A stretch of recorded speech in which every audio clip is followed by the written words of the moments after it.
Good afternoon, it's Clayton Keller with Shingle Brights, May 11th, 2018. We're getting ready to clean a roof here that's located in some heavy tree cover, as you can see. We're just getting started. I'll show you what it looks like. It's kind of hard to see with all the sun shining on it, which is a beautiful thing to see. It's about 86 degrees. We're finally getting some decent weather. It is quite windy. You see there's a ton of roof tassels and stuff up there, and anytime you've got a house with a lot of stuff like this, you definitely want to stay on top of having it cleaned. You can see some of the streaks up there. It's actually very, very dirty. It's just hard to see. It's so dirty, it's all an even color. But we're going to get after this, show you what it looks like. A little bit closer look at what this roof looks like. You can kind of see on that ridge cap there the color that it's supposed to be, and even that's dirty. And you can see the color that it really is. The real concern is the stuff on the edge of those shingles. Fortunately for this homeowner, it's on the edge of the shingle, and we're going to kill that, and it's going to go away pretty quickly. But as that gets in the center of the shingles, that's what definitely will destroy the roof. But I think we're okay on this one. We got Grant up there. He's putting on our low pressure application. It is quite windy, so hopefully you can hear me all right. As you can see, he's gone across the bottom, and that kind of forms a small water dam. And he's going to come from the top and straight down. And across the bottom, that will help catch into the other roof cleaning mix that comes down. Try to keep as much as possible on the roof.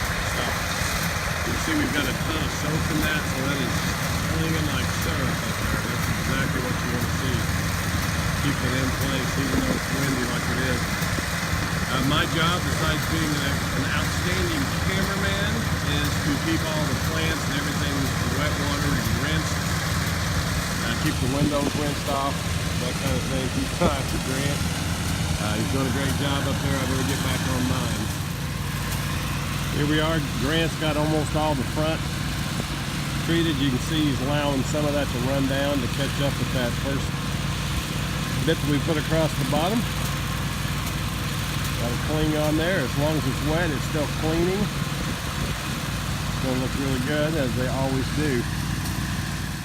On the back side of the roof right now, anytime we get a chance, we like to throw in some little extras that we don't charge for. Grant's cleaning the chimney right here. Be surprised how good that thing looks when it's cleaned up. Got a bunch of moss and algae and stuff growing on it. You can see that lichen. I don't know if you can tell or not, but it's on the end of these shingles too, really bad. So this roof here is going to have shade most of the day unless the sun is directly overhead. But you got shade on all four sides. And that's very not good for a roof. You need to definitely stay on top of having it cleaned. Okay, the deed is done. The roof is looking great, drying out. We're in the Shingle Bright Mobile. We're driving off. Another one's ready for the market. Shingle Bright signing out.